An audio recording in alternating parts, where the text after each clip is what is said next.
வணக்கம் சவுக்கு மீடியா நேயர்களே. இன்றைய அரசியல் அட்டையில் நேற்று கரூரில் நடந்த அந்த துயரமான சம்பவத்தை பற்றி மட்டும்தான் இன்னைக்கு விவாதிக்க போகிறோம். இப்போ வாங்க நிகழ்ச்சிக்குள்ள போயிடலாம். சார் வணக்கம். சார் வணக்கம் நிதிஷ். வணக்கம் மாலதி. சார், நேற்று திரு விஜய் அவர்கள் நாமக்கல்லையும் கரூர்லையும் பேசினார். அவர் என்ன பேசினார் அப்படின்றதான் இன்னைக்கு பேசுவோம் அப்படின்ற ஒரு மகிழ்ச்சியில் இருந்தேன். ஆனால் இப்படி ஒரு துயரமான சம்பவத்தை பேசுவோம் அப்படின்னு நான் எதிர்பார்க்கவே இல்லை சார். முதலில் உயிரிழந்தோரின் குடும்பங்களுக்கு ஆழ்ந்த இரங்கலை தெரிவித்துக் கொள்கிறோம். சிகிச்சை பெறுபவர்கள் விரைந்து குணமடைய வேண்டும் என்றும் வாழ்த்துக்களை தெரிவித்துக் கொள்கிறோம். இதுவரை அரசு அஃபிஷியலாக வெளியிட்டுள்ள பட்டியலின்படி 34 பேர் இதுவரை உயிரிழந்திருக்கின்றனர். 8 குழந்தைகள் அண்டு ஒரு 15 பெண்கள் இதில் இறந்திருக்கின்றனர். அரசு இறந்தவர்கள் குடும்பத்துக்கு தலா 10 லட்சம் ரூபாய் நிவாரணம் அறிவித்திருக்கிறது. அனைவருக்கும் சிகிச்சை அளிக்கப்பட்டு வருகிறது. பிற மாவட்டங்களில் உள்ள மருத்துவர்களை கரூர் மருத்துவமனைக்கு வரவழைத்து சிகிச்சைக்காக அந்த மருத்துவர்கள் பயன்படுத்தி கொள்ளப்படுகிறார்கள் என்று சுகாதாரத்துறை அமைச்சர் திரு சுப்பிரமணியம் அவர்கள் தெரிவித்திருக்கிறார். அதிமுகவின் முன்னாள் அமைச்சர் கரூர் விஜயபாஸ்கர் நேற்று 2 மணி வரை மருத்துவமனையில் இருந்துவிட்டு இன்று காலையும் 8 மணிக்கே மருத்துவமனைக்கு சென்று விட்டார். முன்னாள் அமைச்சர் திரு செந்தில் பாலாஜி நேற்று இரவிலிருந்து மருத்துவமனையிலேயே இருக்கிறார். நேற்று விடியற்காலையிலேயே முதலமைச்சர் அந்த கரூர் மருத்துவமனைக்கு சென்று விட்டார். துபாயிலிருந்து துணை முதல்வர் நேற்று இரவே விமானம் பிடித்து விட்டார். இன்று அவர் வந்து சேர்ந்து விடுவார். பிரதமர், குடியரசுத் தலைவர், உள்துறை அமைச்சர், தமிழகத்தில் உள்ள அனைத்து கட்சி தலைவர்களும் இந்த உயிரிழந்த மக்களுக்கு ஆறுதலை தெரிவித்ததோடு உங்களோடு நாங்கள் நிற்கிறோம் என்று இந்த துயர சம்பவத்தில் நாங்கள் எங்களது வருத்தங்களை பதிவு செய்து கொள்கிறோம் என்று அத்தனை கட்சி தலைவர்களும் நேற்றைய இரங்கலை தெரிவித்து விட்டார்கள். அரசு இந்த சம்பவம் தொடர்பாக ஓய்வு பெற்ற உயர்நீதிமன்ற நீதிபதி திருமதி அருணா ஜெகதீசன் அவர்கள் தலைமையில் ஒரு விசாரணை ஆணையத்தை அமைத்திருக்கிறது. உயிரிழப்புகள் அதிகமாக வாய்ப்புகள் குறைவு என்றுதான் தோன்றுகிறது. என்ன காரணம் என்றால், இந்த உயிரிழப்புகள் 34 உயிரிழப்புகளும் வரும்போதே மருத்துவமனைக்கு இறந்து கொண்டு வரப்பட்டவர்கள். வந்தவங்களை காப்பாற்றிட்டாங்க. இறந்து கொண்டு வரப்பட்டவர்களுக்கு தான் இந்த சிபிஆர்லாம் பண்ணி முயற்சி செய்து இதயம் இயங்கவில்லை. மூச்சு திணறலோடு வந்தவர்கள், அடிபட்டு வந்தவர்கள், இவர்களை எல்லாம் மருத்துவர்கள், ரொம்ப பிரமாதமான ஒரு மருத்துவமனை அது. அரசு மருத்துவக் கல்லூரி மருத்துவமனை. நான் ஒரு 5 நாள் கரூரில் கஸ்டடியில் இருந்தபோது 2 முறை என்னை இங்கே கரூர் மருத்துவமனைக்கு அழைத்து சென்றிருக்கிறார்கள். அதனால் நான் அங்கே கொடுக்கக்கூடிய அந்த மருத்துவ ஃபெசிலிட்டிஸை பார்த்துருக்கேன். மருத்துவமனையும் மிகச்சிறப்பாக கட்டப்பட்டுள்ள ஒரு மருத்துவமனை. அரசு மருத்துவர்கள் தமிழகம் முழுக்கவே எல்லா அரசு மருத்துவமனைகளுமே பிரமாதமான டாக்டர். அதனால் ட்ரீட்மெண்ட் இவர்களுக்கு ஒன்றும் சிக்கல் இருக்காது. அவசரத்திற்கு தனியார் மருத்துவமனைகளில் சேர்க்கப்பட்டவர்களுடைய சிகிச்சை செலவையும் அரசு ஏற்றுக்கொள்ளும் என்று திரு செந்தில் பாலாஜி அவர்கள் அறிவித்திருக்கிறார். இதுதான் இது வரைக்குமான ஒரு அப்டேட்டு. சம்பவ இடத்திற்கு சார் செந்தில் பாலாஜி போயிட்டாங்க, அன்பில் மகேஷ் போயிட்டாங்க. இன்னைக்கு முதல்வர் மு.க. ஸ்டாலின் போக இருக்காங்க. காலையிலே போயிட்டார் அவர்.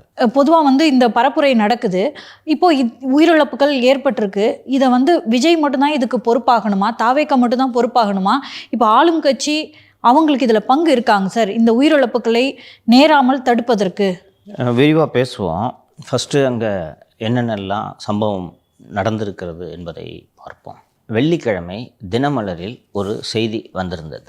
கரூரில் விஜய் பிரச்சாரத்தை முறியடிக்க திமுகவின் டேக் டைவர்ஷன் திட்டம் அப்படின்னு போட்டுட்டு அந்த தாவேக்க தொண்டர்களுக்கு mobile phone, t-shirt, pant, shirt இதெல்லாம் வாங்கி தங்கள் பக்கம் திருப்புவதற்கு முயற்சி செய்து கொண்டிருக்கிறார் திரு செந்தில் பாலாஜி என்று போட்டுவிட்டு, விஜய் பேசுவதற்கு Karur light house corner, Vengamedu MGR சிலை, ஈரோடு வேலுசாமிபுரம், 80 அடி சாலை ஆகிய 4 இடங்களை தாவேக்கவினர் தேர்வு செய்தனர்.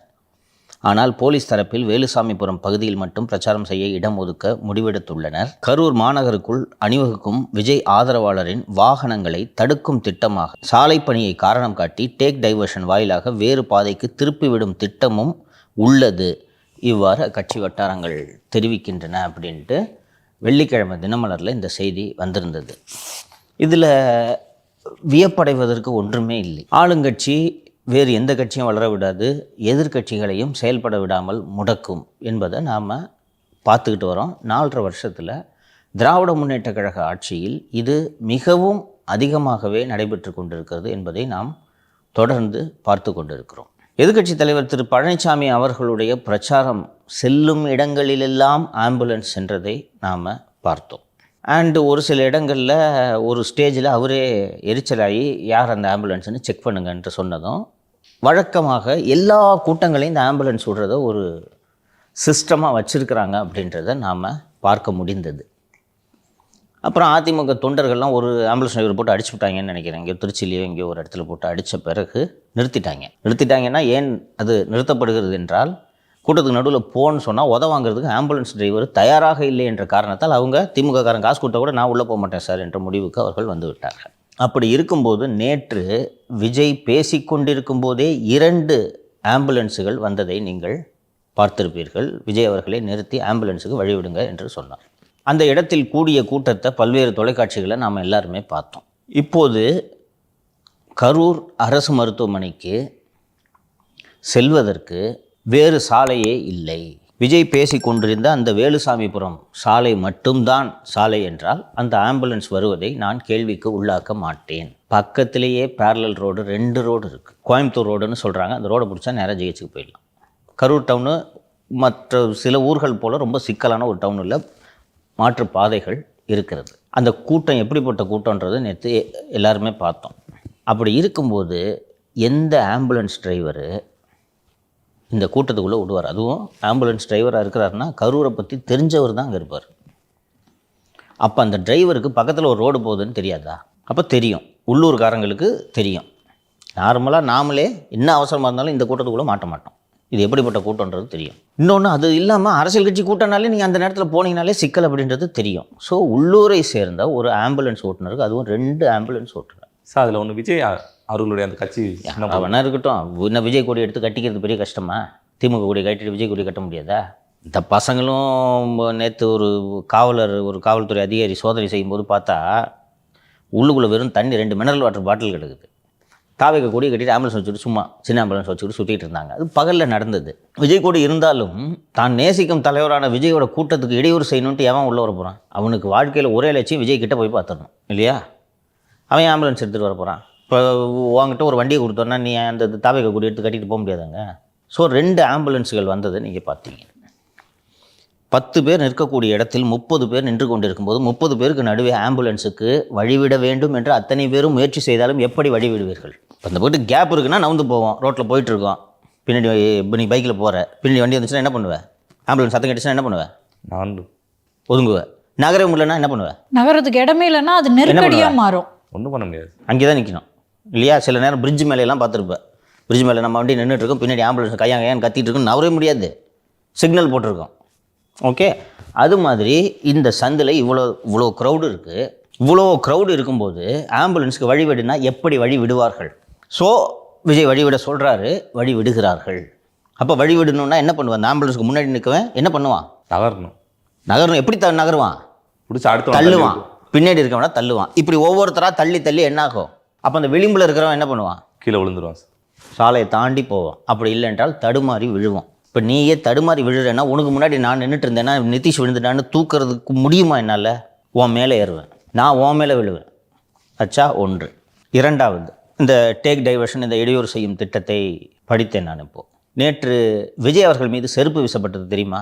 பார்த்தேன் சார். இன்றைக்கி வந்திருக்கோம் இல்லையா? விஜய் ரசிகர்கள் யாராவது வீசுவாங்களா விஜய் மேலே செருப்பு? இல்லை விஜயோட பாதுகாவலர்கள் வீசுவாங்களா? பத்திரிகையாளர்கள் வீசுவாங்களா? அதிமுகவினர் வீசுவாங்களா? யார் வீசுவா? திமுக தான். ஏன் அது ஏற்பாடு செய்யப்பட்டது? இப்போது நான் நிகழ்ச்சியில் பல முறை நான் சொல்லியிருக்கிறேன், கரூருக்கு செந்தில் பாலாஜி தான் ராஜா. மற்றவங்களாம் மற்ற ஊரில் கட்சி நடத்தலாம், கரூரில் மட்டும் செந்தில் பாலாஜி மட்டும்தான் கட்சி நடத்துவார்ன்றதை நான் சொல்லியிருக்கேன். அப்படி தான் இன்னும் வச்சுருக்காரு அந்த ஊரை. அந்த நேற்று முந்தைய நம்ம தானே பேசணும், அந்த ஓட்டு கேட்க வரும்போது, எதிர்கட்சிகள் ஓட்டு கேட்க வரும்போது ஆளே இருக்க மாட்டாங்கன்னு. இது அவர் ஸ்டைல். அப்போது அங்கே அதிமுகவோட கூட்டம் சில நாட்களுக்கு முன்பு நடந்தது. அதை பற்றி நான் விரிவாக சொல்கிறேன். நடந்தது. இப்போ அதிமுக கூட்டத்தில் கல் எடுத்து விட்டால் என்னாகும்? கலாட்டா பண்ணால் என்னாகும்? அவன் செத்தான் வைங்க. ஏற்கனவே பண்ணியிருக்காங்க, சொல்கிறேன் நான். அதை ரைட்டாக பண்ண முடியாது. ஸோ இங்கே பண்ணலாம்ல. பதிலடி கொடுக்கறதுக்கு யார் இருக்கா கரூர் மாவட்டத்தில்? கரூர் மாவட்டத்தோட தாவேக்க நிர்வாகிகள் ரொம்ப செல்வாக்கானவர்களா கரூரில்? கட்சி ஆரம்பித்து 1.5 வருஷம் தானே ஆகுது. ஸோ நீ என் ஊரில் கட்சி ஆரம்பித்து 1.5 வருஷம் ஆன ஒரு கட்சி, எப்படியும் வந்த விஜய் செந்தில் பாலாஜியை பற்றி கரூரில் பேசாமல் போக முடியாது. கரூரில் பேசும்போது செந்தில் பாலாஜியை தவிர்த்துட்டு நீங்கள் அரசியலே பண்ண முடியாது. அப்போ கண்டிப்பாக பேசுவார். என்னை பற்றி நீ பேசிட்டு நீ பாட்டுக்கு போயிடுவ, நான் அதை வேடிக்கை பார்த்துட்டு உட்காந்துருக்கணுமா? நேற்று அந்த துயர சம்பவம் ஸ்டாம்பீடு நடக்கலை. இதே டயத்துக்கு தான் உங்களை வர வச்சுருப்பேன் ஞாயிற்றுக்கிழமை. என்ன பேசிகிட்டு இருந்திருப்போம் இப்போது? திரு விஜய் அவர்கள் 10 ரூபாய் பாலாஜின்னு பாடினது தான் சரி இன்னைக்கு ஃபுல்லாக ட்ரெண்டாக இருக்கும். எல்லா மீடியாலையும் எது வந்திருக்கும்? 10 ரூபா தான். இன்றைக்கி தலைப்புச் செய்தியில் எது வந்திருக்கும்? 10 ரூபாய் பாடல் பாடி செந்தில் பாலாஜியை விமர்சித்த விஜய் வந்திருக்குமா? இதை வேடிக்கை பார்த்துட்டு இருக்க செந்தில் பாலாஜி என்ன நேற்று அரசியலுக்கு வந்தவரா அல்லது சாதாரண அரசியல்வாதியா? திரு விஜய் அவர்கள் சினிமா துறையில் கோல் வச்சுறாருன்னா செந்தில் பாலாஜி அவர்கள் அரசியலில் கோல் வச்சுறவர். ஆமாம், சினிமாவில் நீ சூப்பர் ஸ்டார்னா கரூரில் நான் சூப்பர் ஸ்டாரு. அரசியலை சுவாசிக்கிற ஒரு செந்தில் பாலாஜி அரசியல் தான் செத்துரு வந்தாலும் அரசியல் தான் எல்லாமே. அவர் கூட பழகினவங்களே சொல்கிறாங்க 24 மணி நேரத்தில் இருக்கக்கூடிய அத்தனை நிமிடங்களிலும் அரசியலை பற்றி செந்தில் பாலாஜி யோசித்து கொண்டிருப்பார். ஜெயிலில் இருந்துட்டு ஜோதிமணியை ஜெயிக்க வைக்கிறாரே சார். ஸோ அப்படிப்பட்ட அரசியல்வாதி அவர் ஊரில் போய் அவருக்கு எதிராக நீங்கள் அரசியல் பண்ணுறீங்க, எப்படி சும்மா அனுப்புவார்? இப்போ அவர் பண்ணனால தான் இந்த சம்பவம் நடந்துச்சு. வரேன், ஒன்று வரேன். செந்தில் பாலாஜி 50 பேரை கொலை பண்ணுறதுக்கு பிளான் போட்டார் என்று நான் சொல்லுவேன். இப்போது விஜய் மேலே செருப்பு வச்சுட்டாங்க, பற்றுச்சு. இப்போ விஜய் பாட்டு பாடினதோடு சேர்த்து விஜய் மீது செருப்பு வீச்சு என்பதையும் நாம் பேசியிருப்போமா இல்லையா? விஜய் கூட்டத்தில் ஆம்புலன்ஸ் வருது, பசங்க கோவத்தில் திறந்து பார்த்துட்டு ஏடிமி மாதிரி 2 சாத்து சாத்துறாங்க. ஆம்புலன்ஸ் டிரைவர், டேய் எங்கடா வந்த பேஷண்ட்டே இல்லை உள்ளன்ட்டு 2 சாத்து சாத்துறாங்க. எது பேசப்பட்டிருக்கோம்? அதை அடிச்சது. ஓகேவா? கூட்டத்துக்குள்ள சிக்கலை ஏற்படுத்தி தடியடி நடத்த வைக்க வேண்டும். ஓகேவா? அங்கே இருக்கிற கரூர் மாவட்டத்தில் வேலை செய்கிற கான்ஸ்டபிள்லேருந்து எஸ்பி வரை அத்தனை பேரும் செந்தில் பாலாஜிக்காக வேலை செய்பவர்கள், மக்களுக்காக இல்லை. அப்போது அங்கே லேசாக ஏதாவது ஒரு பிரச்சனை ஆச்சுன்னா தடியடி நடத்தினால் விஜய் 10 ரூபா என்று பாட்டு பாடியதற்கு நிகராக அந்த சம்பவங்கள் பேசப்பட்டிருக்கும். இப்போ மீடியா முழுக்க இவர்கள் கையில் இருப்பதனால் விஜய் பாட்டு பாடியதை விட பெரிதாக விஜய் பாட்டு பாடினது சமூக வலைத்தளத்தில் நாம் விவாதிப்போம். ஆனால் செருப்பு வீச்சு, ஆம்புலன்ஸு குறுக்கே வந்த ஆம்புலன்ஸை விஜய் தாவேக தொண்டர்கள் தாக்கினர், அந்த ஆம்புலன்ஸ் டிரைவர் பேட்டி, ரைட்டா?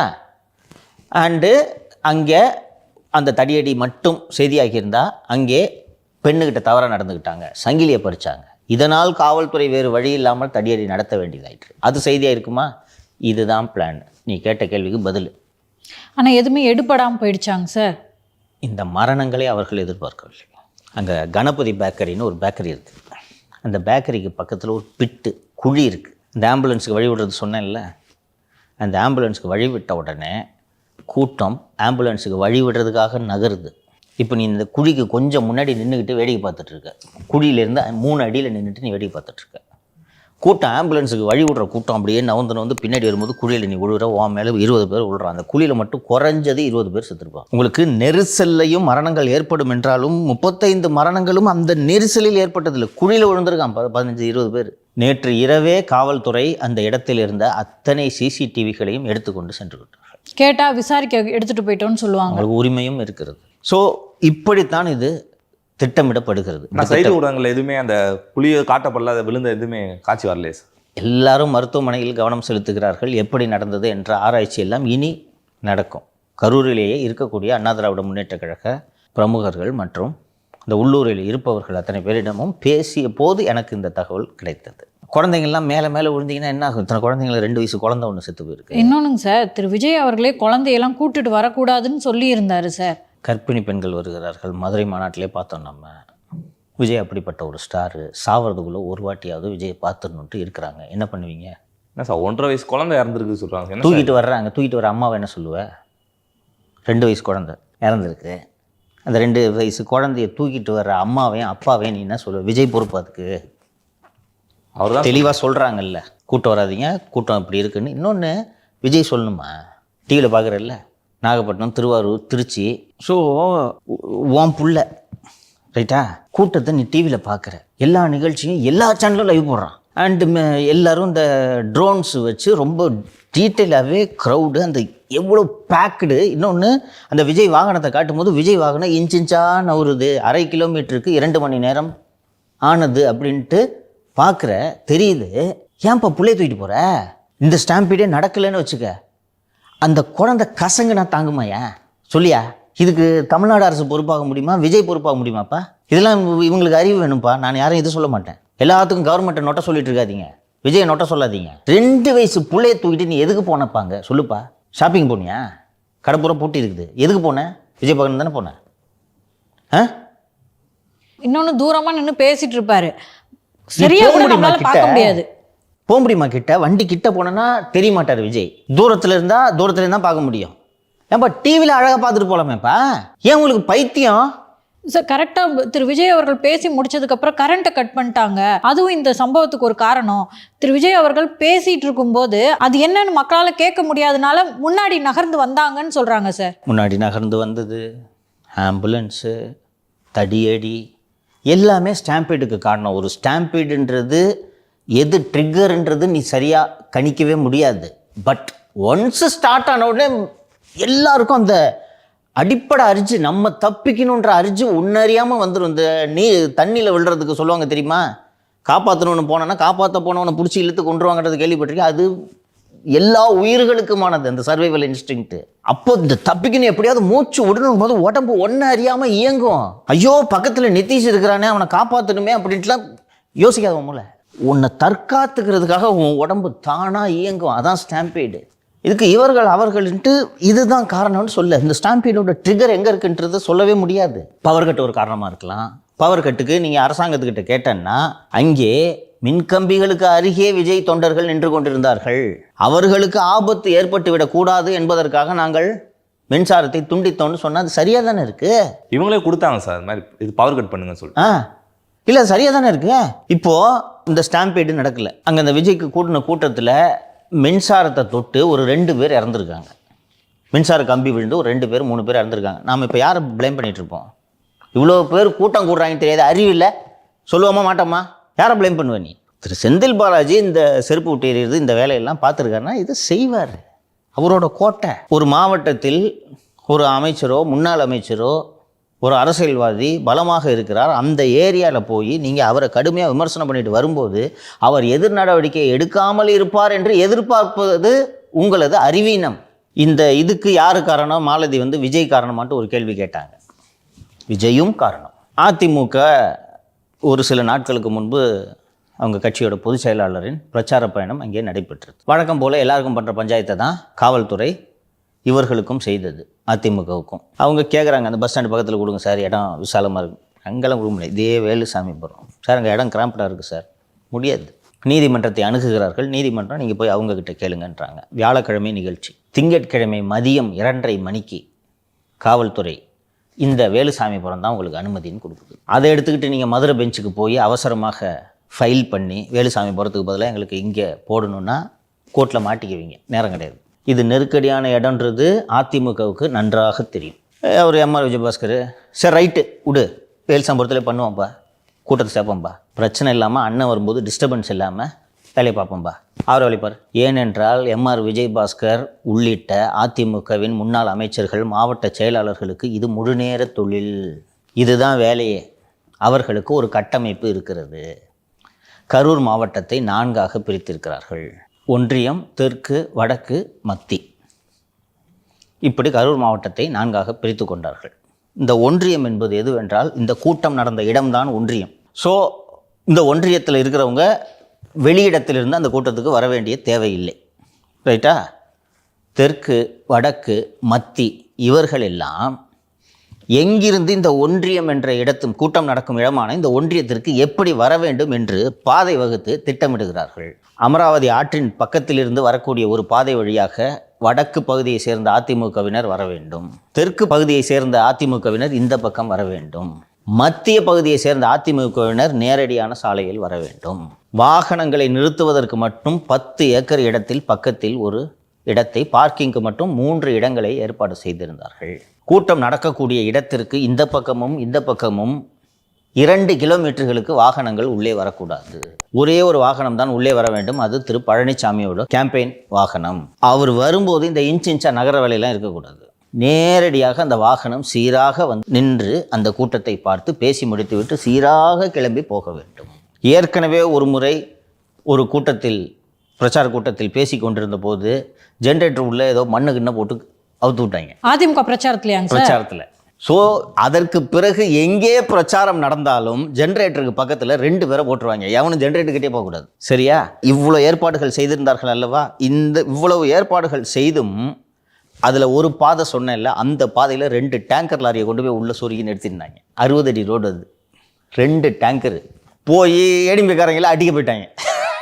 ஏய், இங்கே யார் வீட்டுக்கு பால் ஊற்றுறதுக்கு நீ இவ்வளோ பெரிய டேங்கர் எடுத்துகிட்டு வர? டேங்கருக்கு இங்கே என்ன வேலை அப்படின்னு சொன்ன உடனே அவன் பொழைக்க வந்தவன் ஏழை டிரைவரு, ஐயா இல்லை இதில் வரணும்னு, சரி வண்டி எடு, நவுத்துன்னு சொல்லி அந்த வண்டி அந்த இடத்துலையே கொஞ்சம் மடித்து, இவங்க என்ன குட்டியானையில் சின்ன டெம்போவில் தானே வரும், அதை மடக்கி இடம் விட்டு இது அங்கேயும் நடந்துச்சு. அதிமுக ஆட்சியில் இருந்தாலும் திமுகவுக்கு இதை பண்ணோம். அரசியல்ன்றது ஈஸி கிடையாது. அதுதான் சார் இப்போ நம்ம நியூஸை பார்க்க முடியுது சார். ட்ராப்பு சதி செஞ்சிடுச்சு, ஆளும் கட்சி சதி செஞ்சுட்டாங்க, செந்தில் பாலாஜி சதி செஞ்சுட்டாரு, இப்படியெல்லாம் பேசுகிறாங்க. இப்போது இதே ட்ராப்பை தான் அதிமுகவுக்கும் அவங்க வச்சுருக்காங்க. ஆனால் அவங்க விழுகலை, இவங்க விழுந்துட்டாங்களாங்க சார். அனுபவம், கட்டமைப்பு. ஆனால் அதில் ஒரு சிக்கல் இருக்குல்ல சார். அதாவது அதிமுகவுக்கு வருது ஒரு 10,000 கூட்டம். அது வந்துட்டு அங்கே இருக்கவங்கள எல்லாம் ஏற்பாடு பண்ணி தான் கூட்டு வராங்க, ஏற்பாடு பண்ணி கூட்டு வந்திருப்பாங்க. ஆனால் விஜய்க்கு அப்படி இல்லை சார். கிட்டத்தட்ட ஒரு 20,000 பேர் வருவாங்க, மேக்ஸிமம் 20,000 பேர், அதுக்கு மேலே கூட வரலாம் சார். அப்படி இருக்கப்போ அவங்களால எப்படி சார் அதை கட்டுப்படுத்த முடியும்?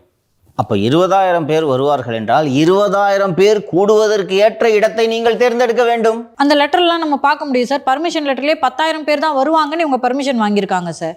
10,000 பேர் எதிர்பார்க்குறீங்க, 10,000 பேர் அங்கே நிற்க முடியாது. அந்த இடத்துல வேலுசாமிபுரம் என்ற இடம் 10,000 பேரை தாங்காது. அப்போ உங்களுக்கு தெரியும் எவ்வளோ பேர் வருவாங்க. பக்கத்தில் பில்டிங் இருந்துச்சுன்னா பில்டிங் மேலே ஏறுவாங்க, கரண்ட் கம்பி இருந்துச்சுன்னா கரண்ட் கம்பி மேலே ஏறுவாங்க, வேப்பமரம் இருந்தால் வேப்பமரத்து மேலே ஏறுவாங்கன்றது உங்களுக்கு தெரியும்.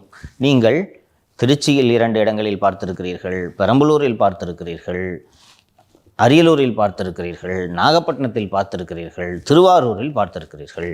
அப்போது கரூர் மற்றும் மாறுபட்டதா? நாமக்கல்லிலும் பார்த்திருக்கிறீர்கள். கரூர் மற்றும் மாறுபட்டதா?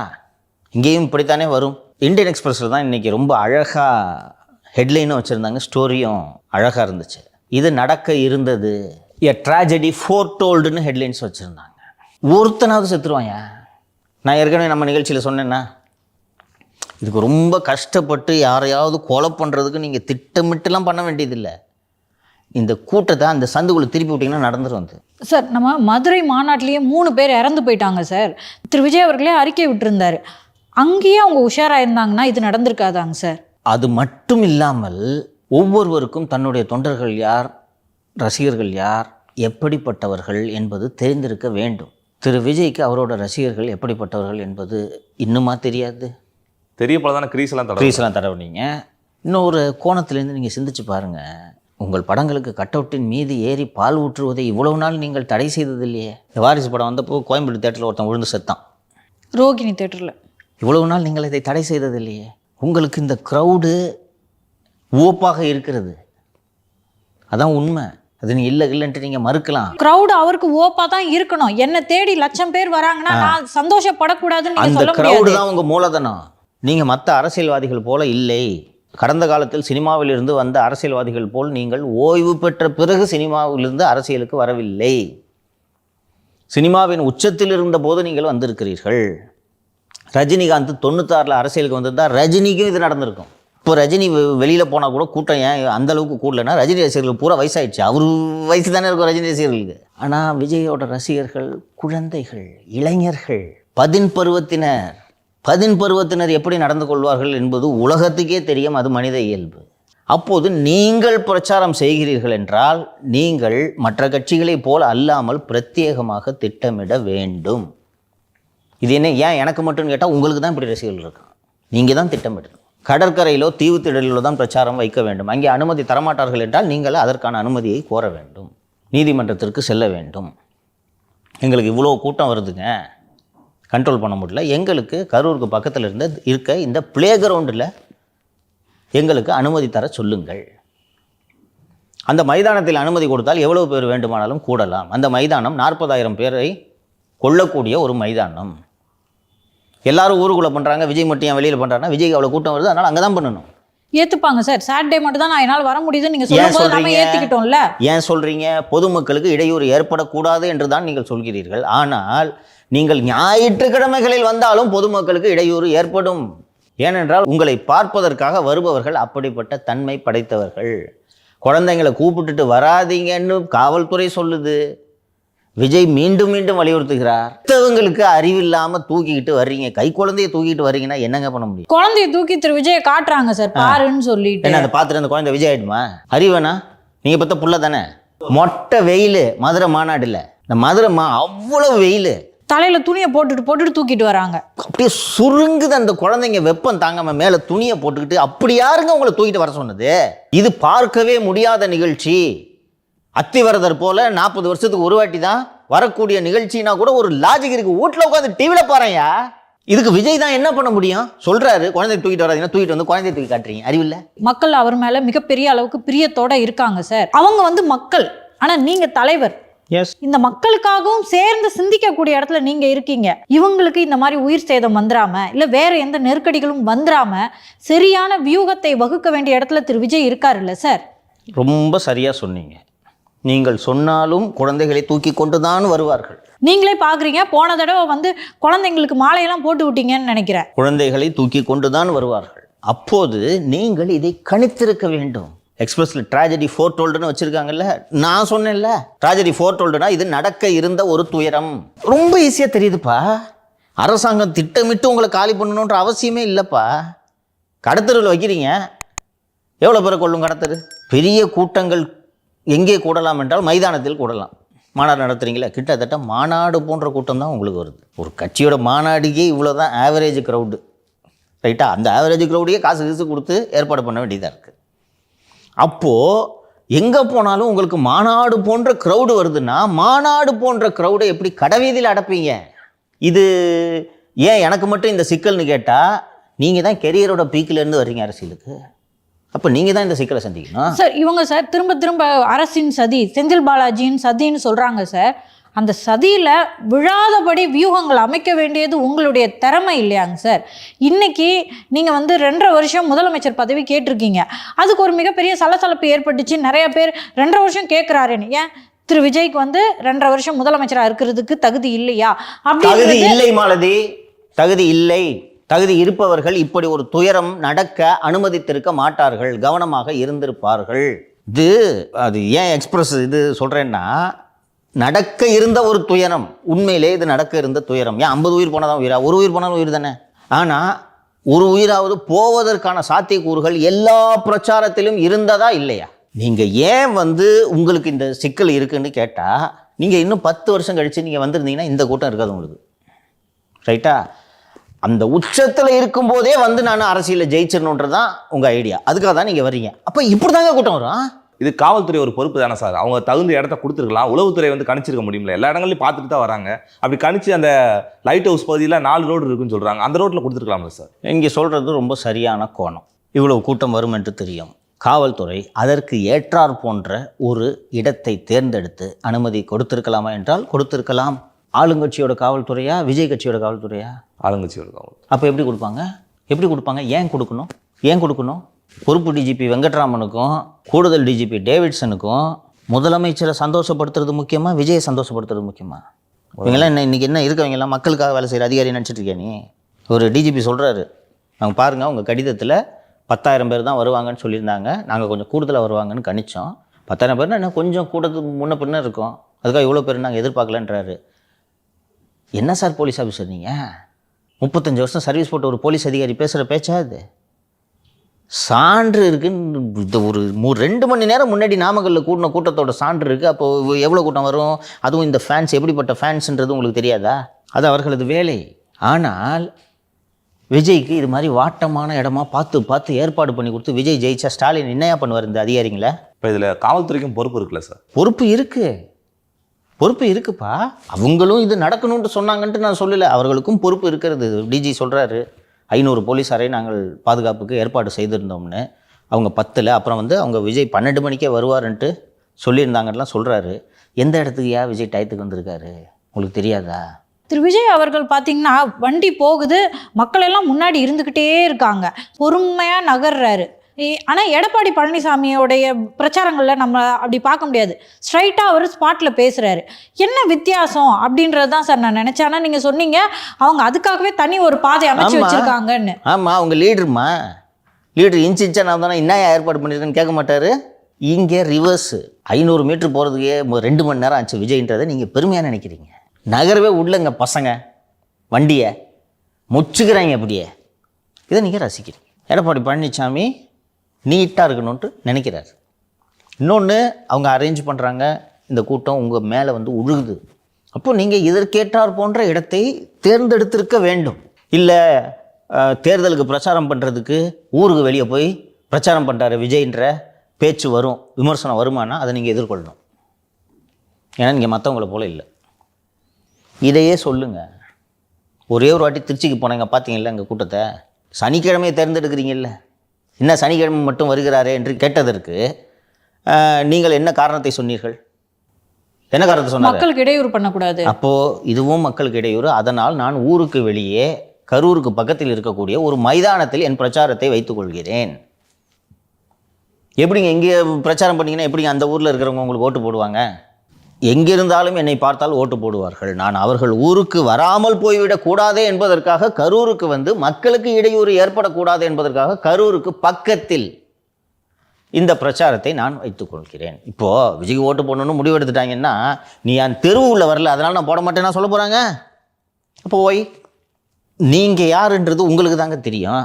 ஆளும் கட்சியோட சதின்றாங்க சார். அந்த சதியில் விழுகாம இருக்கிறதுக்கே ஒரு நிர்வாகத்திறன் வேணும், ஒரு வியூகத்திறன் வேணும், ஒரு தலைவனுக்கான திறன் வேணும்ல சார். சதி செஞ்சாதாம்மா ஆளுங்கட்சி. அதை முறியடிச்சாதான் சார் எதிர்கட்சி. ஏமா ஆளுங்கட்சி அப்பா வந்து நீ ஜெயிச்சுட்டு போ தம்பின்னு ரத்தின கம்பளமா விரிப்பாங்க? இல்ல, ஆளும் கட்சி சரியா இருக்கு, அதை முறியடிக்க வேண்டிய விஜய் சரியான அறிவுரை பண்ணுவதற்கு ஆள் இல்லாம கஷ்டப்படுறாரு. அதனால மக்களையும் துயரத்துல ஆழ்த்துறாரு.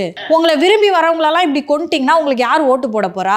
எங்க எப்படி ஆகுன்றது தெரியாதுங்க. இவர் விஜய் திருச்சிக்கு போகும்போது இந்த இன்சிடென்ட் நடந்துச்சுன்னா நான் விஜயை குற்றம் சொல்ல மாட்டேன். இல்லைங்க, நாங்கள் ஒரு 10,000 பேர் 15,000 பேர் வருவாங்கன்னு எதிர்பார்த்தோம், இவ்வளோ வரும்னு எதிர்பார்க்கலங்க, நடந்துருச்சுங்க. சார் நீங்கள் பார்க்குறீங்க சார், 5 இடத்துல பார்த்துட்டீங்க சார். அப்போது உங்களுக்கே மனசில் இது நல்லா போயிடுச்சு. எவனாவது 2 பேர் மாடியில் 3வது மாடியிலேருந்து நின்று ஒருத்தன் பார்த்துக்கிட்டு இருக்கான். கை குழந்தைய வச்சுக்கிட்டு ஒரு அம்மா அங்கே நின்றுக்கிட்டு இருக்கு. எவனாவது அங்கேருந்து தவறி விழுந்தால் கூட நம்ம தலையில் கட்டுவாங்க மாட்டாங்களா? இப்போது ஒன்றும் இல்லைப்பா, ஒரு 3வது மாடியில் 2 பசங்க நின்றுருக்காங்க.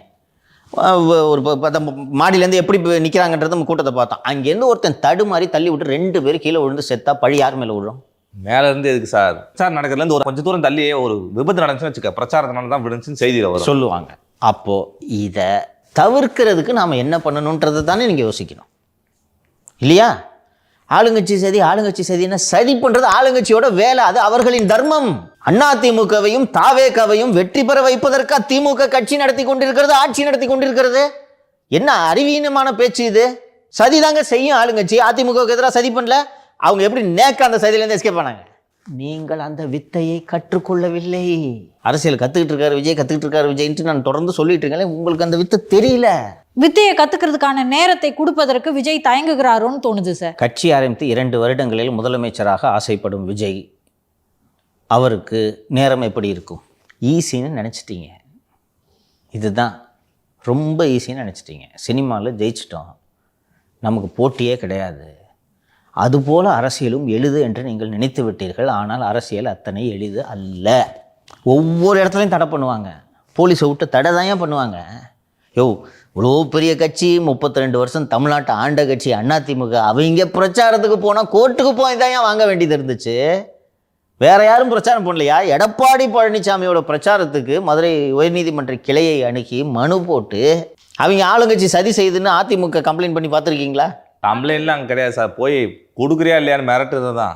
அவர்களுக்கு தெரியும் சதி செய்தால் தான் அது ஆளுங்கட்சி.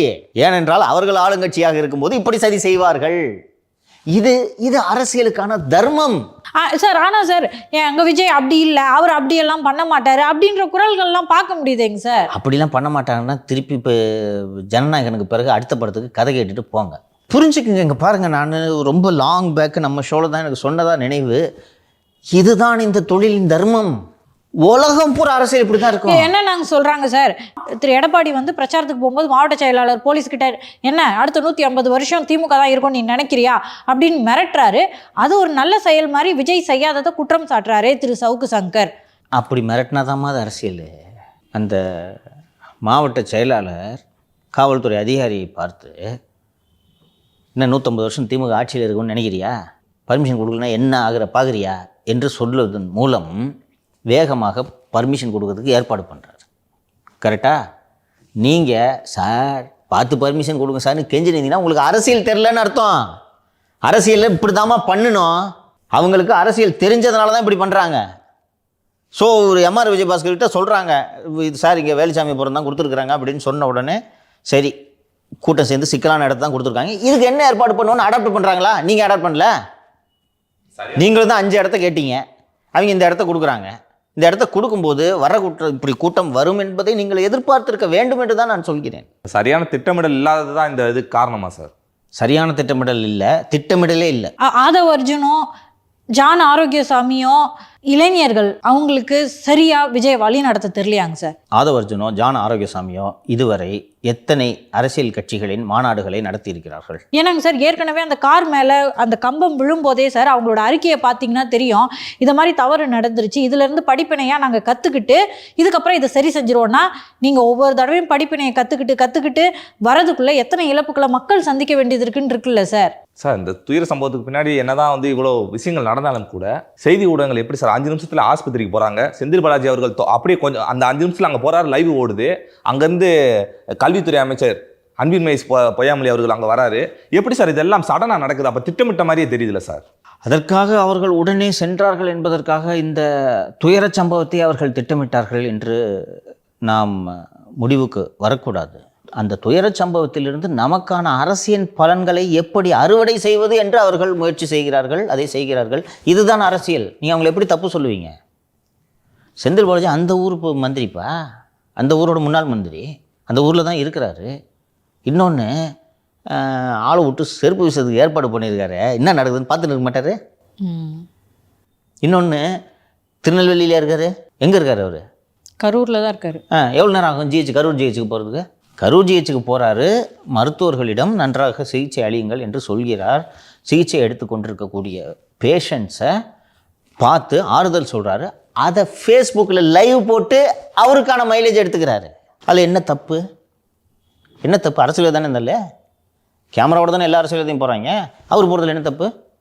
கல்யாண வீடாக இருந்தாலும் சாவு வீடாக இருந்தாலும் இப்படி தான் பண்ணுவோம் அரசியல்வாதி, அப்படி தான் பண்ணணும், அதுதான் அரசியலுக்கான இலக்கணம். இது நீங்கள் அவங்கள தப்பு சொல்ல முடியாது. மகேஷ் பக்கத்தில் இருக்காரு, திருச்சியில் இருந்திருப்பார், திருச்சியிலேருந்து ட்ராவல் பண்ணுறதுக்கு ஒன்றும் ரொம்ப தூரம் கிடையாது. நேற்று தென்காசியில் இருந்தார், எப்படி உடனே வந்தார் அப்படின்னு கேட்குறேன். எப்படியோ வராருமா, இது என்னம்மா அது மேட்ரு? அப்படி பார்த்தா திரு உதயநிதி ஸ்டாலின் அவர்கள் நேற்று துபாய் போனார், துபாய் பிளானை கேன்சல் பண்ணிட்டு இங்கே உட்காந்து இருந்திருக்கலாம் இல்லையா? 20 வருஷம் கழிச்சு ஃபேமிலியோட போகிறாருன்னு நான் சொன்னேன் நான். அண்ணன் அண்ணாமலை அவர்களை கிளம்பிட்டாராம் சார். பார்த்தீங்களா, இலங்கையிலேருந்து டூரே முடிஞ்சிச்சு, 1 வாரம் தான் டைம் சொன்னார், 1 வாரம் ஆயிடுச்சு இல்லை, சும்மா உருட்டாது நீ.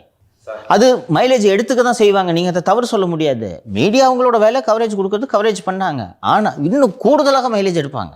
நீங்கள் நேற்று பார்த்தீர்கள் என்றால் இந்த கடிதம் தாவேக கூட்டத்திற்கு அனுமதி கேட்டு யாருக்கு எழுதிய கடிதம்? காவல்துறைக்கு எழுதிய கடிதம். காவல்துறைக்கு எழுதிய கடிதம், அதுவும் ஃபார் நெசரி ஆக்ஷன்னு எஸ்பி என்டார்ஸ் பண்ண கடிதம், டிஎஸ்பி ஃபார் என்ஏ என்று போட்ட கடிதம் எப்படி ஊடகங்களுக்கு வருகிறது? அதுவும் குறிப்பாக இந்த திமுக ஜால்ரா பத்திரிகையாளர்கள் அரவிந்த் குணசேகர், லக்ஷ்மி சுப்பிரமணியம், அந்த நிரஞ்சன், இவர்களெல்லாம் இதை போட்டு பாருங்கள், 10,000 பேர் தான் வருவார்கள் என்று எழுதி கொடுத்துருக்கிறார்கள்னா அப்போ 20,000 பேர் வந்தாங்கன்னா 20,000 பேர் தூக்கில் போட்டலாமா? அதுக்காக இல்லை ஒரு ஜேர்னலிஸ்ட்டா? உளவுத்துறை இதை கணிச்சிருக்கணும்ல சார்? கண்டிப்பாக கணிக்கணும், அதுக்கு தாம்மா உளவுத்துறை, அதுதான் உளவுத்துறை. ஸோ இவர்கள் இந்த சைடு இதை செய்கிறாங்க. இன்னொரு பக்கம் சினிமா இண்டஸ்ட்ரியிலிருந்தே விஜய் அரசியலை விட்டு விலக வேண்டும் என்ற குரல் எழுகிறது. கவனிச்சிங்களா? திமுக அதை சொன்னால் தப்பாயிடும்ட்டு இண்டஸ்ட்ரிக்குள்ளேருந்தே பேசணுன்னு அந்த நடிகை இந்த கயாடு லோகர் விஜய் அரசியலை விட்டு விலக வேண்டும், ஓவியா விஜயை கைது செய்ய வேண்டும். ஏன் கள்ளச்சாராய சாவு நடந்த போது ஏன் முதலமைச்சரை கைது செய்ய வேண்டும் இந்த ஓவியா பேசல? தெரியுதா? இதெல்லாம் ஆர்கனைஸ்னு தெரியுதா? ஒரு துயர சம்பவம் நடந்த உடனே இதை பயன்படுத்திக்குவாங்க, புரியுதா? விஜய் மீது ப்ரெஷரை மவுண்ட் பண்ணணும், இதை செய்வாங்க. இதான் அரசியல்ன்றேன் நான். இங்கே இதில் நியாய தர்மம், சரி தப்பு, எத்திக்ஸு எதுக்குமே இதில் இடம் இல்லை. அந்த அந்த எத்தனை 1000 ஆண்டுகளுக்கு முன்னால் எழுதப்பட்ட பகவத்கீதையில் இருக்குது. அந்த கர்ணனுக்கு இது போன்ற ஒரு வரம் இருக்கிறது, அவனது கவசம் இருக்கும் வரை அவனை கொல்ல முடியாது என்றால் கடவுளை மாறுவேடத்தில் அனுப்பி அவனிடம் இருந்த அந்த கவசத்தை யாசகமாக பெற்று வந்த பிறகு அவனை கொல்வது அயோக்கியத்தனம் தானே? நியாயமா அது? ஃப்ராடுத்தனம் தானே. ஆனால் போரில் வெற்றி பெறுவதற்காக இதை செய்யலாம் என்று 1000 ஆண்டுகளுக்கு முன்பு எழுதியிருக்கிறார்கள். அதனால தான் நான் சொல்றேன், இதுதான் அரசியலுக்கான தர்மம்.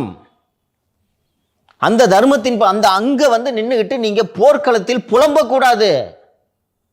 நான் இதை செய்ய மாட்டேன் அதை செய்ய மாட்டேன்னா இதை செய்ய தயங்குபவர்கள் நீங்கள் துறவறம் செல்லுங்கள். இங்கே எல்லாமே நடக்கும், டர்ட்டியா தான் இருக்கும். இங்கே இதை நீங்க இப்படித்தான் பண்ணணும். திமுக இதை அறுவடை செய்யும். துடிதுடித்து போய் இரவு முழுக்க இந்த இறந்தவர்களின் துயரம் என்னை அழுத்துகிறது, என்னால் தாங்க முடியவில்லைன்னு முதல்வர் துடிக்கிறாரே. உங்களோட துப்புக்கட்டத்தனத்தினால கலாச்சாரத்தை குடிச்சிட்டு 66 பேர் செத்தானே, அன்னைக்கு துடிக்கணும்ல நீங்க. அன்னைக்கு அங்க கள்ளக்குறிச்சிக்கு போல சார். அன்னைக்கு எந்த அமைச்சர் அழுகலையே சார். அன்னைக்கு ஒப்பாரி வைக்கிறாரு இன்னைக்கு அன்பில் மகேஷ். அவன் மனுஷன் இல்லையா? அவன் விஷச்சாராயத்தை குடிச்சு செத்தான் அப்படின்னு அதை திசை சொல்லிட்டு திருப்பினீங்க. அப்பயே சொன்னனே விதிமுறைகளை பின்பற்றுங்கன்னு சொல்லிட்டு. அப்ப கள்ளச்சாராயம் என்ன சார்? அது அன்னைக்கு நீ எழுதிருக்கணும்ல. இப்ப நடந்துச்சேயா 6 மாசம் முன்னாடி மெரினா பீச்சில் ஏர் ஷோ நடந்துச்சுல்ல, 5 பேர் செத்தான்ல, ஒரு விசாரணை நடத்துனீங்களா? நான் அன்னைக்கும் கேட்டேன் இன்னைக்கும் கேட்குறேன். 5 பேர் செத்தான்னா ஏதோ தப்பு நடந்திருக்கு, ரைட்டா? அது என்ன தப்புன்றது கண்டுபிடிச்சிருங்களா நீங்கள்? ப்ராபப்ளி அப்போ ஒரு விசாரணை ஆணையம் அமைத்திருந்தீர்கள் என்றால் க்ரௌடு மேனேஜ்மெண்ட்டுக்கு அந்த ஆணையம் சில பரிந்துரைகளை கூட அளித்திருக்கும். இதுதான் அரசியல். இப்போது நீதிபதி திருமதி அருணா ஜெகதீசன் அவர்கள் தலைமையில் ஒரு விசாரணை ஆணையத்தை அமைத்திருக்கிறார்கள் அல்லவா? இதிலும் அரசியல் இருக்கிறது. இதே அருணா ஜெகதீசன் ஆணையம் தான் துப்பாக்கி சூடில் இவங்கெல்லாம் சுட்டது, அவன் மேலே நடவடிக்கை எடுத்தாங்க. எடுத்தீங்களா? எல்லாம் ப்ரொமோஷன் வாங்கி மேலே போயிட்டாங்க. எடுக்கல. அப்போ இப்போ எதுக்கு போடுறாங்க அருணா ஜெகதீசனை? எதற்கு என்றால் நியாயமா ரிப்போர்ட் கொடுப்பாங்கன்னா சார், இவர்கள் விரும்பியது போல ரிப்போர்ட் கொடுப்பார். இவர்களுக்கு நியாயமாக ரிப்போர்ட் கொடுப்பாங்க. ஆமாம். தேர்தலுக்கு முன்பாக இந்த மரணங்களுக்கு காரணம் விஜயின் பொறுப்பற்ற செயல் என்று அறிக்கை கொடுப்பாங்க. அது எலெக்ஷனுக்கு எப்படி இருக்கும்? சரியாக தேர்தல் அறிவிக்கை வருவதற்கு முன்பு இந்த ஆணையத்தின் அறிக்கையை நீங்கள் தர வேண்டும் என்று சொன்னால் தருகிறேன் என்று எந்த நீதிபதி சொல்கிறாரோ அவரைத்தான் ஆணையத்தின் தலைவராக போடுவார்கள். நான் முத அரெஸ்ட் ஆகி சஸ்பெண்ட் ஆனது 2008 ஒரு தொலைபேசி உரையாடல் வெளியானது தொடர்பாக. அப்போது கருணாநிதி எந்த ஜட்ஜியை நம்ம சொல்கிற மாதிரி ரிப்போர்ட் கொடுப்பார்னு கேட்டோன்னே பி சண்முகம் என்று ஒரு நீதிபதி நம்ம சொல்வது போல கொடுப்பார், சொன்ன நேரத்தில் கொடுப்பார், சொன்னபடி கொடுப்பார் என்று சொன்னதும் பி சண்முகம் நீதிபதி விசாரணை ஆணையத்தின் தலைவராக போடப்படுகிறார். போடப்பட்டதும் இது முழுக்க காரணம் இவர் தாங்க, சங்கர் தாங்க என்று அந்த ஆணையம் அறிக்கை அளிக்கிறது. அந்த ஒட்டுக்கேட்பு விவகாரங்கள், சுப்பிரமணிய சாமி உரையாடலை வெளியிட்டு எதையும் விசாரிக்கல அவர் கொடுத்ததும். அதற்கு பிறகு ஒரு சில மாதங்கள் கழித்து பிப்ரவரி 2009 என்று நினைக்கிறேன், சட்டக்கல்லூரியிலே 2 தரப்பு மாணவர்கள் மோதிக்கொண்டார்கள். அது ஒரு சாதி ரீதியான மோதல். அதற்கு எந்த நீதிபதியை விசாரணை ஆணையத்தின் தலைவராக போடலாம் என்றால் சார் ஜம்முன்னு கொடுத்தார் சார், சொன்னபடி ரிப்போர்ட் அவரே போடுங்க சார். அதற்கும் சண்முகம் தான் விசாரணை ஆணையத்தின் தலைவர். அதுபோலத்தான் இவர். அதிமுக ஆட்சியில் ஸ்டெர்லைட் துப்பாக்கிச்சூடு விசாரணை ஆணைய அறிக்கை வெளியானால் வேறு மாதிரி வந்திருக்கும். உங்களுக்கு எல்லாருக்கும் நல்லா தெரியும். அது ஒரு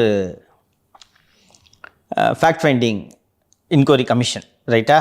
அங்கே கூட்டம் சேருது, கூட்டம் சேர்ந்த உடனே கூட்டம் வயலண்ட்டாக மாறுது. அந்த வயலன்ஸை கண்ட்ரோல் பண்ணுறதுக்காக போலீஸ் ஃபயர் பண்ணுறாங்க. இன்டிஸ்கிரிமினேட் ஃபயரிங்கில் 13 பேர் உயிரிழந்து விடுகிறார்கள். இதில் ஏதாவது ஒரு வகையில் ரஜினிகாந்த் சம்மந்தப்பட்டிருக்க வாய்ப்பு இருக்கா? அரசியலுக்கு வரலான்ற ஆசையில் அப்போல்லாம் பத்திரிகையாளர்களை சந்திப்பார். அப்போ ஒரு ஃப்ளோவில் போராட்டத்தில் சமூக விரோதிகள் நுழைந்து விட்டார்கள்னு ஒரு ஃப்ளோவில் அடிச்சு விட்றாரு. ஓகேவா? தலை ஏதோ பஞ்ச பேசு தலை அப்படின்னு சொல்லி கொடுத்துருப்பாங்க, சொல்லி தான் கொடுத்துருப்பாங்க. எல்லாமே சொல்லி கொடுத்தது இல்லைன்னா துக்ளக்கு படிக்கிறனால அறிவாளின்னு உருட்டு வர சமூக விரோதிகள் புகுந்து விட்டனர் அப்படின்ட்டு ஒரு ஃப்ளோவில் போட்டு விட்றாரு. இதுக்கு நீங்கள் ரஜினிகாந்த் சம்மன் பண்ணுமா? அவருக்கு அந்த உங்கள் வேலை அந்த துப்பாக்கிச்சூடுக்கு காரணம் என்ன? இதான் டேர்ம்ஸ் ஆஃப் ரெஃபரன்ஸ், கரெக்டாக? இந்த டேர்ம்ஸ் ஆஃப் ரெஃபரன்ஸுக்கு எந்த வகையில் ரஜினிகாந்த் உதவுவார்? சம்மன் பண்ணாங்க, ரைட்டா? அது மாதிரி அரசின் தவறுகளை மூடி மறைப்பதற்காகத்தான் விசாரணை ஆணையங்களே. காலமாக இது நடந்து கொண்டிருக்கிறது. கொடியங்குளம் துப்பாக்கிச்சூடு சம்பவம் அதில் தொடங்கி எல்லா வன்முறை சம்பவங்கள், உயிரிழப்பு சம்பவங்களுக்கும் விசாரணை ஆணையங்கள் அமைக்கப்படும்.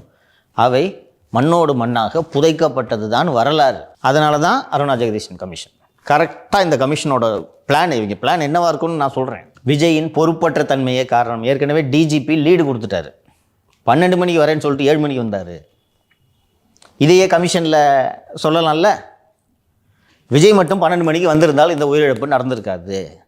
அப்போ 35 பேர் செத்ததற்கு விஜய் தான் காரணம்னு கமிஷன் ஒரு ஃபைண்டிங்ஸ் கொடுக்குது. அதுக்காக விஜய் மேலே என்ன வேணாலும் பண்ணலாம். விஜய் மீது கிரிமினல் நடவடிக்கை எடுங்கள் என்று சொல்லலாம், இல்லை வெறுமனே விஜய் வந்து பொறுப்போடு நடந்து கொள்ள வேண்டும் என்றும் சொல்லலாம். எப்படி இருந்தாலும் தேர்தல் நேரத்தில் அது எப்படி இருக்கும்? இப்படி ஒரு அறிக்கை வந்தவொடனே இந்த அறிக்கையை வச்சு அருணா ஜெகதீசன் ஆணையமே குற்றம் சொல்லிவிட்டது அப்படின்னு பிரச்சாரத்துக்கு இதை யூஸ் பண்ணலாமா? இதுக்கு தான் அந்த ஜட்ஜ். அப்போ ஒரு ஆளுங்கட்சி எல்லாவற்றையும் பயன்படுத்துவார்கள். மத்திய அரசு வேற அறிக்கை தாக்கல் பண்ணுன்னு கேட்டிருக்காங்க. அது கேட்பாங்க. ஒரு மேஜர் டெத்து நடந்திருக்கு, என்ன நடந்துச்சுன்ட்டு வழக்கமாக அது போலீஸில் ரிப்போர்ட் கேட்குறது home ministry, union home ministry, state home செக்ரட்டரியோ சீஃப் செக்ரட்டரி கிட்ட ரிப்போர்ட் கேட்குறதுன்றது இட்ஸ் நார்மல் திங். இந்த மாதிரி சம்பவம் நடந்தோடனே அவர் கரூருக்கு திரும்ப போயிருக்கணும், அங்கே இருக்கவங்கள பார்த்துருக்கணும் அப்படின்லாம் சொல்கிறாங்க.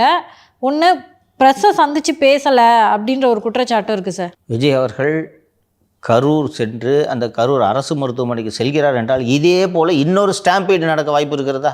இப்போது விஜய் இப்போ திருப்பி போகிறாருன்னு வச்சுக்கேன், இன்றைக்கி அங்கே துயரத்தோடு நின்று கொண்டிருப்பவர்கள் இல்லைப்பா ஒரு துயர சம்பவம் நடந்திருக்கு, அடுத்த வாட்டி விஜய் வரும்போது பார்த்துக்கலான்னு ஒதுங்கி நிற்பாங்களா? இன்னொரு ஸ்டாம்பீட் நடக்கும். அதை தவிர்க்கிறதுக்காக அவர் அங்கே போகல. பத்திரிகையாளர்களை சந்தித்து பேசியிருக்க வேண்டுமா, நடந்த விஷயத்தை சொல்லியிருக்க வேண்டுமா என்றால் சொல்லியிருக்க வேண்டும்.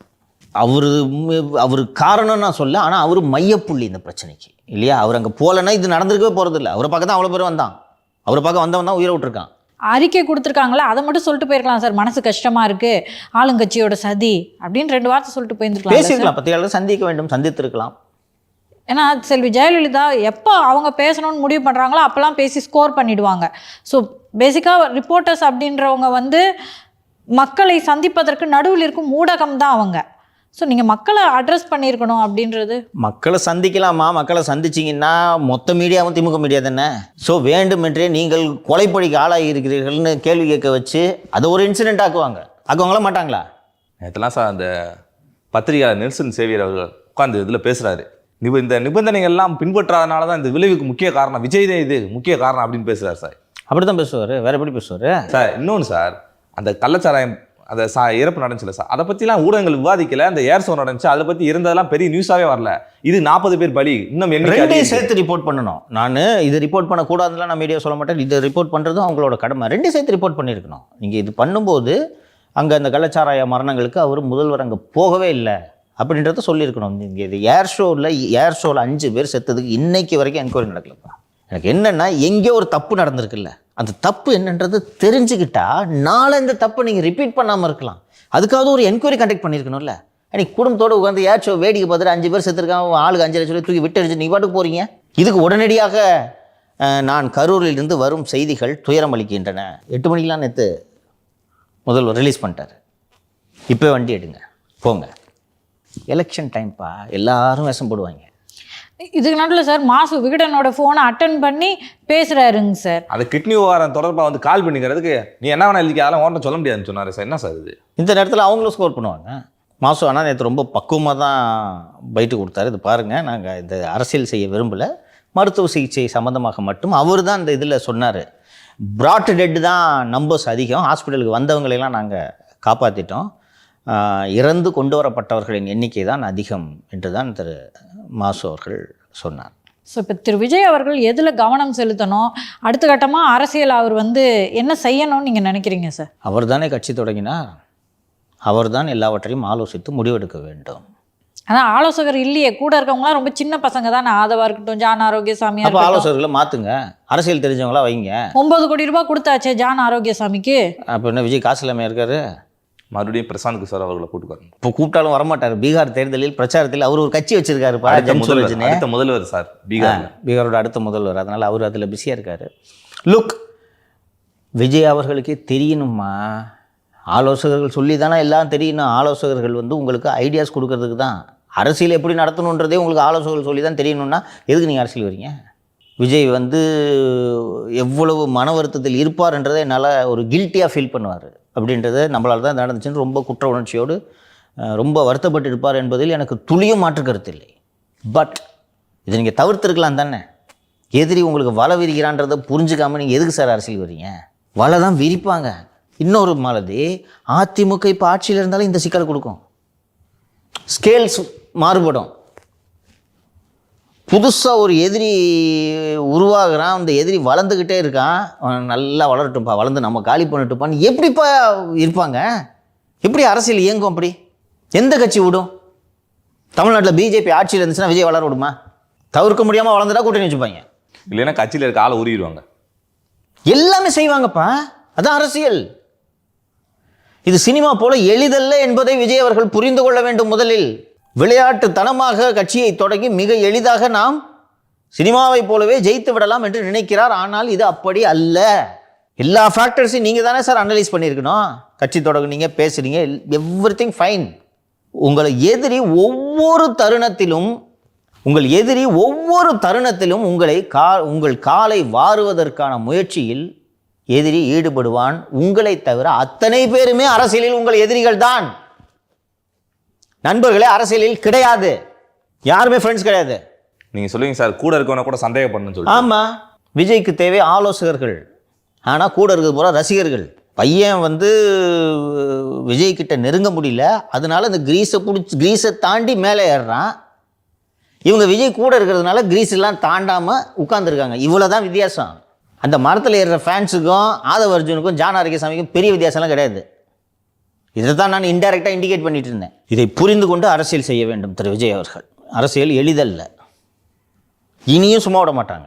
சரி பாவம்பா ஏதோ பிரச்சனையில் மாட்டிக்கிட்டாரு விட்டுலான்லாம் விட மாட்டாங்க. உங்களோட அரசியல் வருகை அதிமுகவையும் பாதிக்கிறது, திமுகவையும் பாதிக்கிறது. நீங்கள் எல்லாரும் எதுக்குறீங்க? உங்களுக்கு இன்றைக்கி நட்பான அரசியல் கட்சி ஒருவர் கூட கிடையாது. அப்படி இருக்கும்போது நீங்கள் எவ்வளவு கவனமாக இருக்க வேண்டும். கால் வைக்கிற இடம்லாம் கண்ணி வெடி தான்.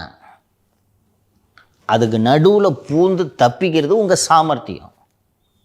சாமர்த்தியம் இல்லை என்றால் சாமர்த்தியத்தை வளர்த்து கொள்ளுங்கள்.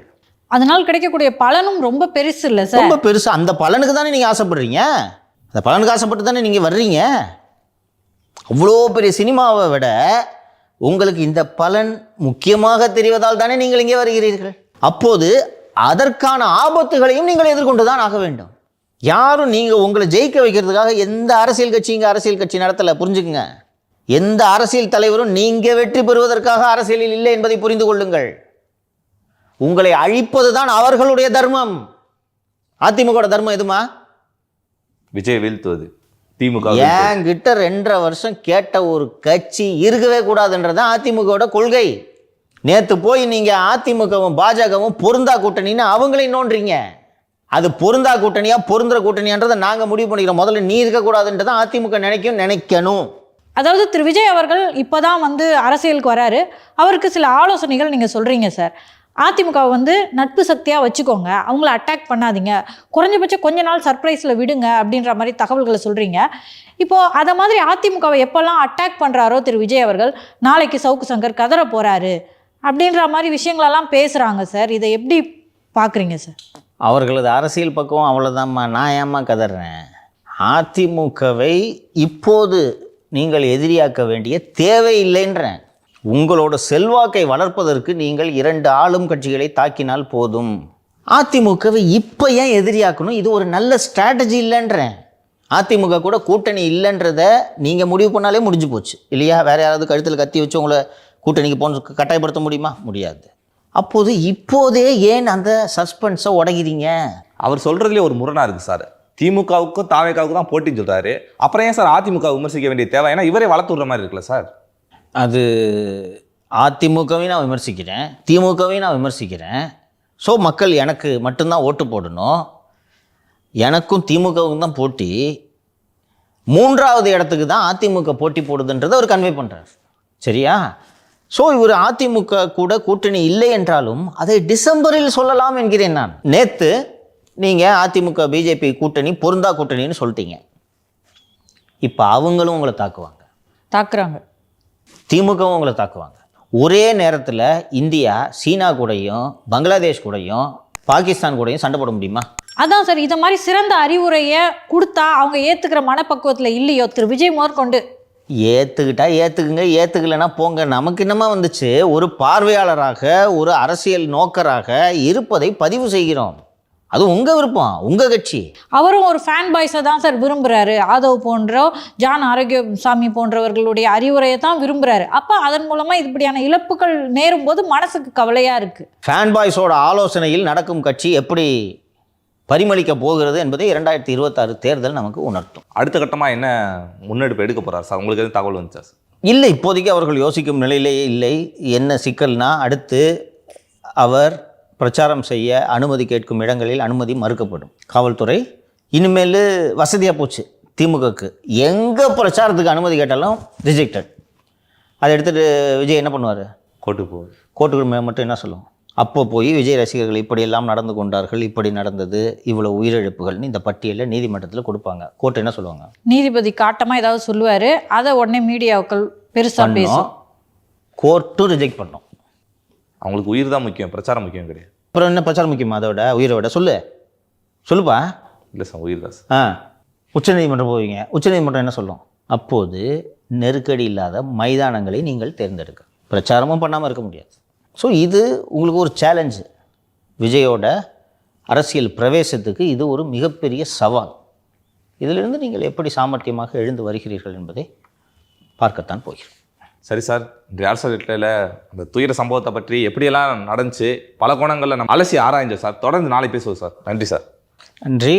இன்றைக்கி விடுபட்டு போன செய்திகளெல்லாம் சேர்த்து நாளைக்கு பேசுவோம். இன்றைக்கி எக்ஸ்க்ளூசிவாக இந்த துயர சம்பவத்தில் இறந்தது குறித்தும் இந்த துயர சம்பவம் குறித்தும் விரிவாக விவாதிக்க வேண்டும் அப்படின்றதுக்காக தான் இன்றைக்கி மீதி அனைத்து செய்திகளையும் நாளை ஒத்திவைத்து விட்டோம்.